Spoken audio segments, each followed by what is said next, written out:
All right, so today I wanted to start this video with a little acknowledgement. Remember, all of these videos are based on true stories, right?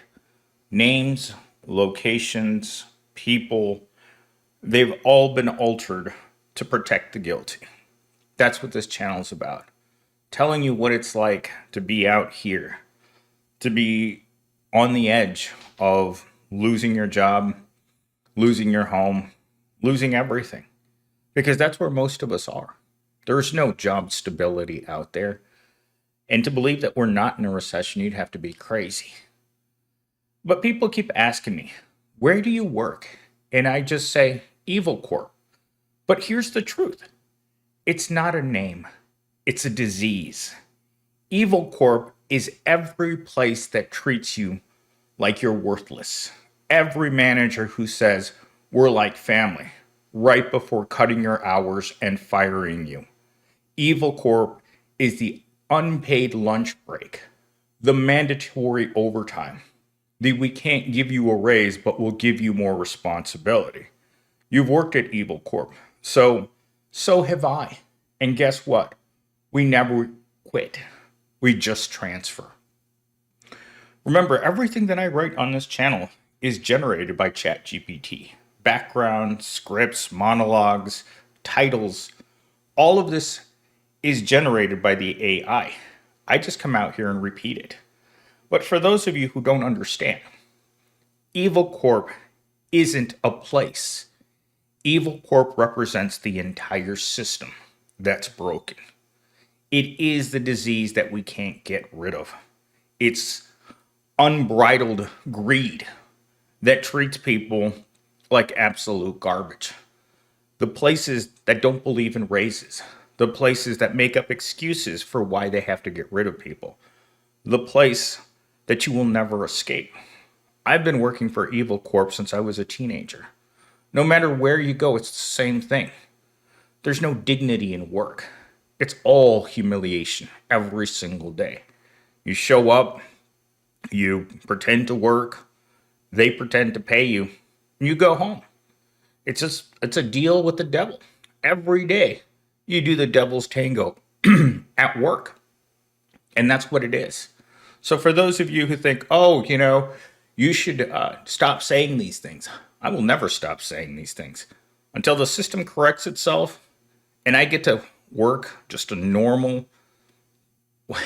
I'm going to throw in my favorite phrase here. What I believe humans should work. The 1 day, 1 hour work week. When I can show up, look around and say, it doesn't matter what I do here. Nothing is going to fix this place.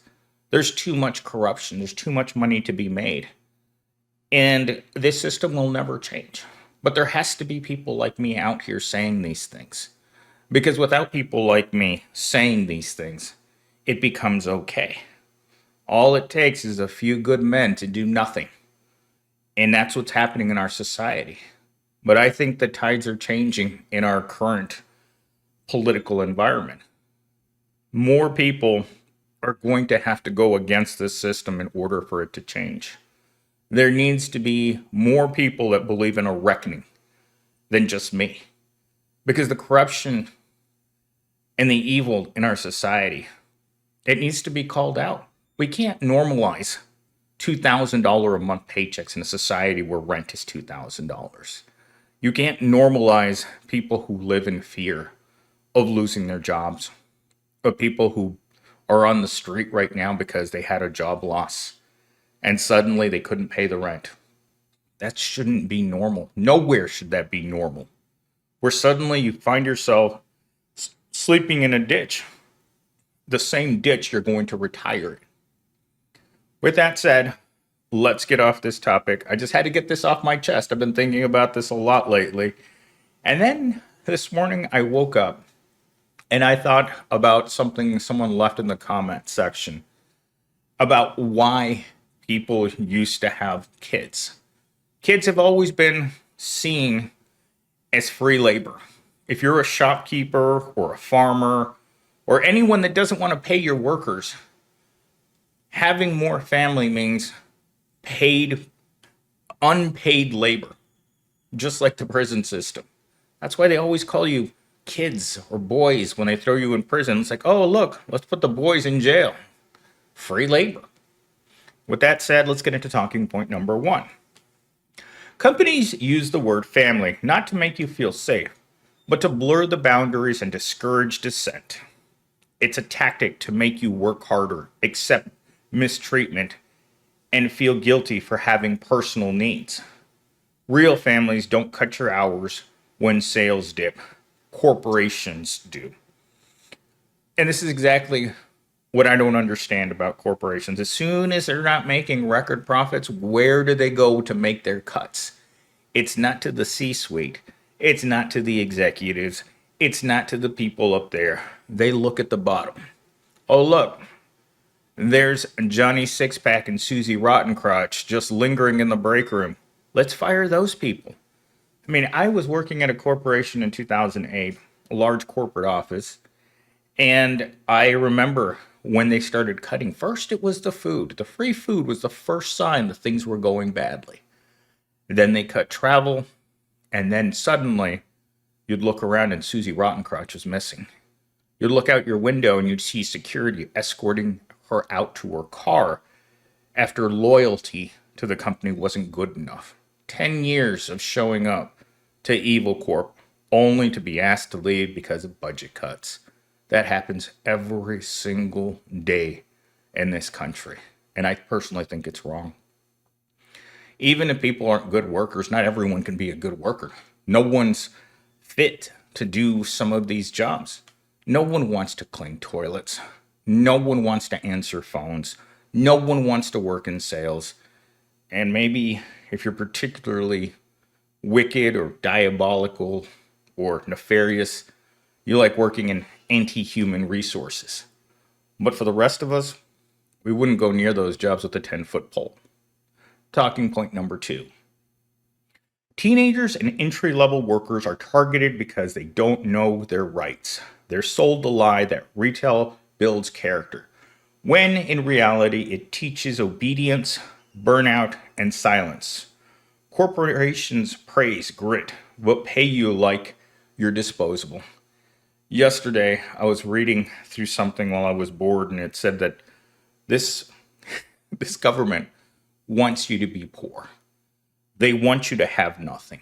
They want you to be happy and own nothing, because that's where we're heading. I mean, I've been saying this for 20 years on YouTube. I didn't just wake up yesterday and get on this channel and start making videos. I've made thousands and thousands and thousands of videos for decades. This isn't my first rodeo. I have been doing this since I was very much younger, since I was very naive. But it was through my education and the same process of going to every single job I've ever had in my entire life and realizing this is going nowhere. And up until this point in my life, I was going nowhere. No car, no wife, no friends, nothing to do. That's not a life. That's an internment camp. That's what we all are. We're all prisoner 00011. And believe me, you have an expiration date stamped right on your forehead and a big L next to that for loser. Because if you're working at the bottom, like I have my whole life, no one treats you with dignity. Even other people can sense that you're pretty much worthless. I get this feeling all the time when I'm walking around. Like right now, after I finished working out, I went to Salad and Go, and there was a girl, probably 18 years old, working the drive-thru. And I took one look at her and I thought, that girl's poor. She took one look at me and thought, that guy's poor too. You could feel the dislike for one another. Poor people don't like each other. And it's programmed right into this system. It's a way of making certain that poor people don't unite because they're united in their own dislike for one another. I don't know why that happens between poor people, but I do feel it. I feel it every single day. And I could almost, it's almost like you could cut it with a knife today as I sat in my car and she just looked at me with dead eyes from just standing there. Like I ordered my food. I handed her my debit card, and she just like powered down, waiting for the next thing to happen with dead eyes while she looked straight ahead. And I was just looking at her like, is that really another human being? Or is that the byproduct of human waste? All right, moving on to talking point number 3.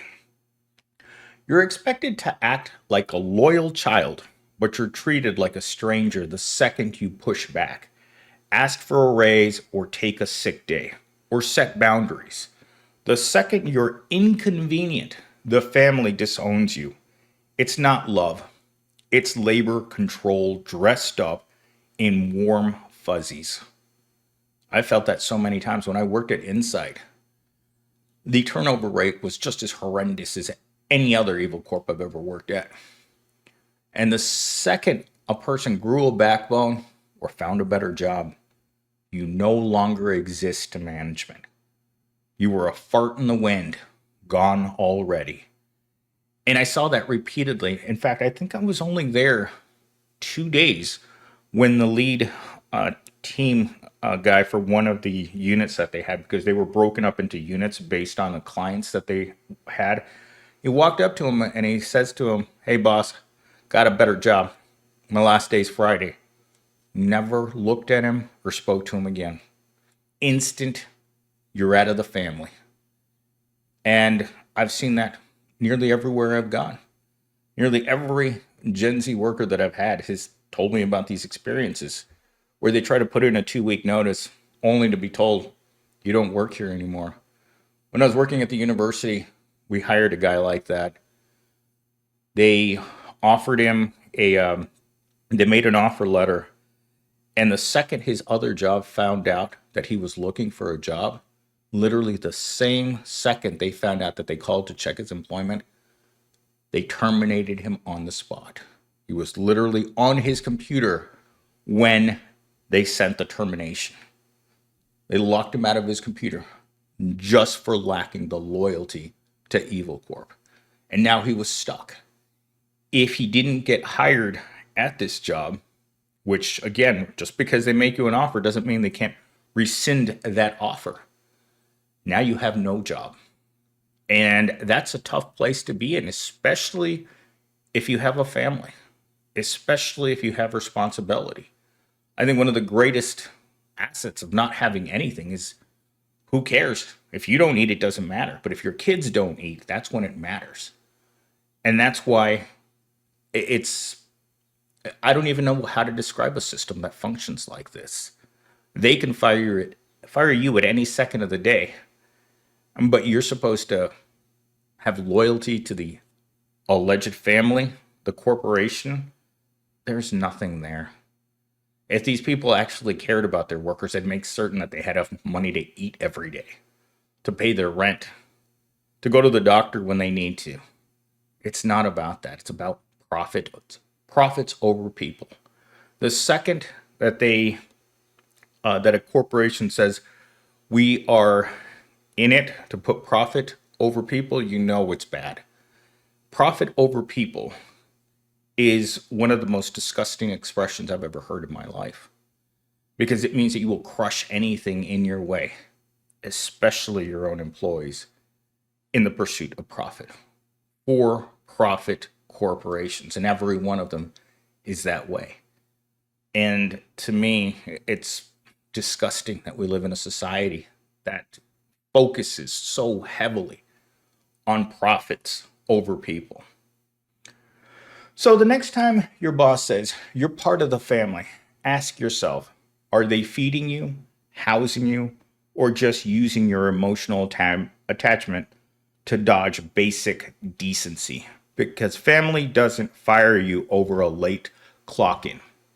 Family doesn't ignore harassment, demand unpaid overtime, or treat your pain as an inconvenience. You're not their family. You're their free labor. It's time we all stop pretending otherwise. Sometimes ChatGPT writes some pretty decent stuff. I mean, I couldn't have written this stuff by myself, that's for certain, but all you have to do is pop in the right prompts.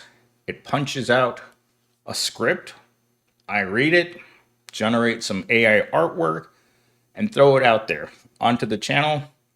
Boom, money in the bank. That's what this is. I bring these messages of despair to the internet. As I've called this channel many times, this is dystopian entertainment. You don't come here to feel good. You come here to feel bad. You want to feel good about yourself, go watch a Disney movie. You want to feel bad about yourself, come here. Listen to me. Tell you how your life isn't going anywhere. And that career you thought you had, you're never going to make it past the drive-thru at McDonald's. We're all working at McDonald's. And that's the message of the day. We are all fast food workers waiting to expire. Now remember, put the fries in the bag, little bro, because that's all you're good for.